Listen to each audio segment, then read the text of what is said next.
Oh, right, the beep thingy. Yeah, we're still working on that communication, depending upon what order you watch some of these videos, because I'm doing a bunch of recipes at once. Yeah, anyways. So we're continuing on with the pork and beans. Due to some technical difficulties, we're starting this much later in the evening. It's closer to 5 p.m. where I am, which means I'm not getting to bed until really late tonight when I get this thing on the stove, but it needs to go on the stove. These are the beans here. They've been soaking since yesterday at around 8 p.m. or so I put them in. So it's almost 24 hours now. I'm just going to quickly put them in, well, some of them in here. I'm draining the water. I do not want the water.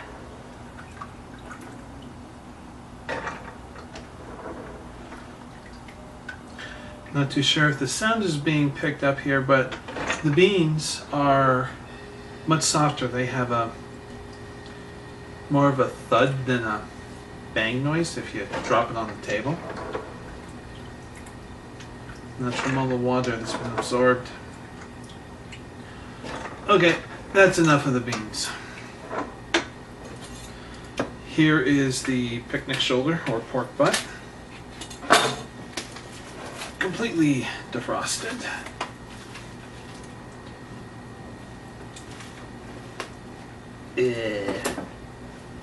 Yeah. Ah, here. So apparently this one comes with some butcher's twine. No idea why they trust us. Okay. Just taking a look around, getting a feel for it. The segments, where are the bones? Here, actually, shoot, some of this stuff's in the way. Let's see here, push this. There we go, okay. Now you should be able to see just fine, just in case. Because my cameraman's not at the camera, he's on the computer. Playing a new game. Is the game good? Nodding his head, big smile. Oh yeah. So I'm going to take off the skin that's here, that's this edge here, and the fat. Okay. There we go. Okay.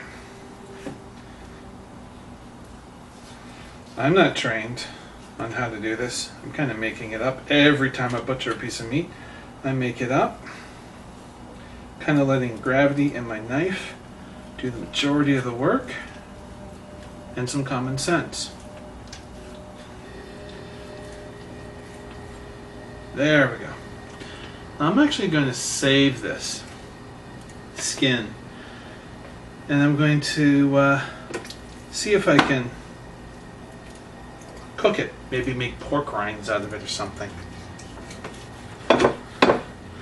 Now we're just going to cut up these pieces here, or this, into fairly big chunks, however big you want. You know, really, if I wanted to, because this is going to cook for so long, 8+ hours, I can take this entire chunk and toss it in, and it will get cooked. But that would be a little silly.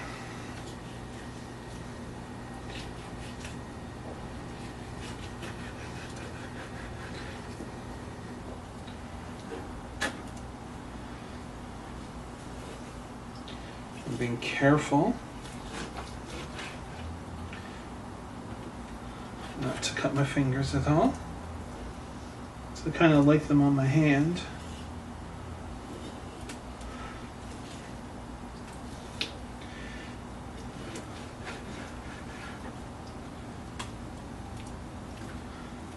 Okay, it's going to be tricky to get any more of this meat off. Now you think, okay, it's kind of a waste. I did mention before, at least I hope I did, it says the next day, I'm taking this and I'm tossing it in for flavor.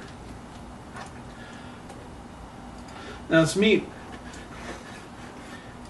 I'm just cutting it into pieces actually, about this big, fairly big pieces, but they will cook and get super tender and almost melt in your mouth like butter.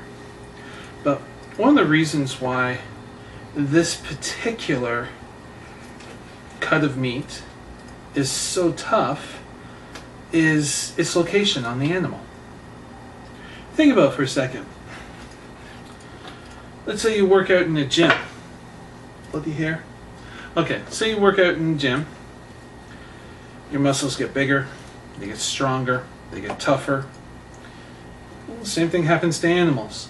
So if, I mean, you're not going to see a pig or a cow in a gym lifting weights, but the areas that are going to get the most amount of use are going to be some of the strongest areas, the toughest. So this being by the joint in the shoulder, whether it be in the front or the back portions, as far as I know, picnic shoulder is in the front of the animal. It's going to get a lot. It's going to get a lot of workout by the animal walking around. And if you happen to get some free range where the animal is allowed to wander around, it's going to be even more so. Because it's getting more exercise. Now I'm trimming off here some of the fat that I don't want in this dish. There we go.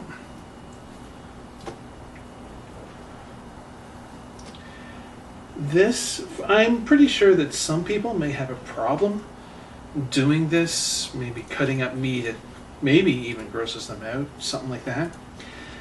You can always, if you have a butcher, and again, if you're not on a tight budget, you could always ask a butcher to cut up a pork shoulder into stewing cubes, you can call it, or something like that. And a good butcher will do it for you.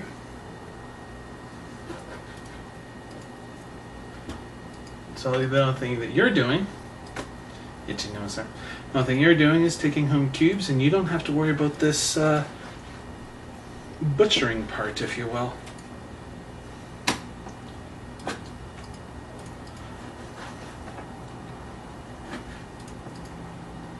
Yes, I'm holding my knife funny. Oops. I'm so not holding it properly back here at the handle. I get tired, I don't pay attention.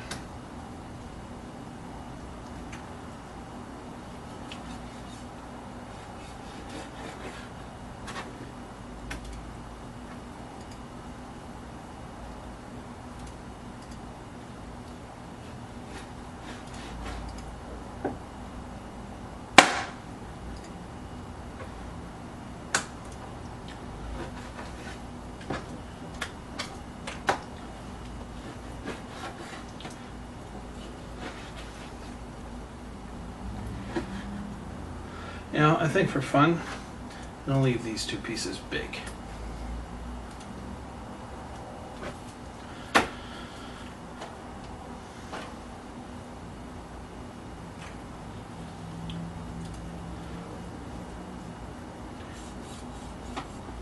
Now the other day I was looking into something, because we made a batch of chili.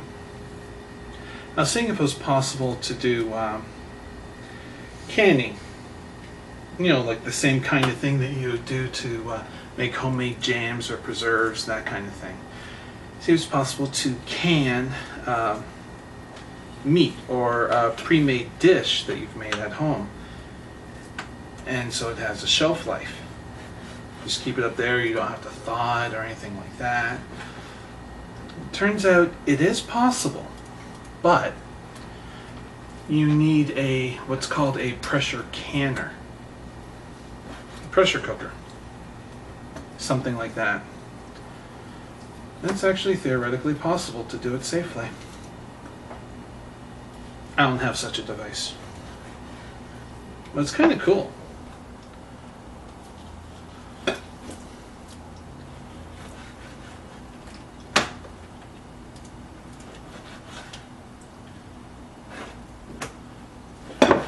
Oops.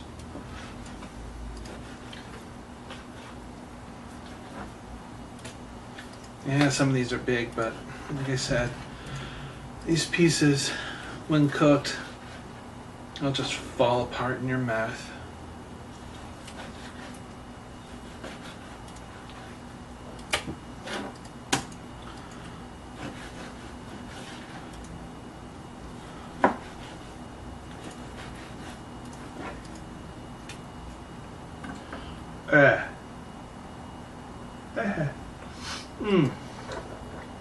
Okay, I'm going to get the rest of the beans in there. Once I finish up with that, I'm going to have to wash my hands before I get to the spices. Oh, there is an ingredient that is being omitted. You're going to need 1 large onion for this. We ran out of onions. I don't have any more. So this batch is not going to have onions in it, which is a shame. I have no one to blame but the little gnomes that live in my closet. I mean, I have no one to blame but myself for that.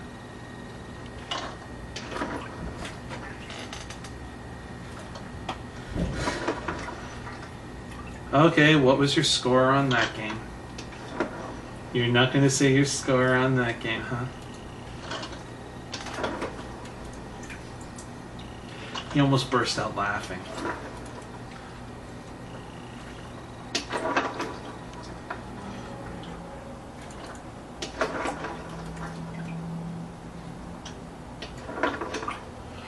Okay, there's still some beans in here, but now it's just getting to little things like that.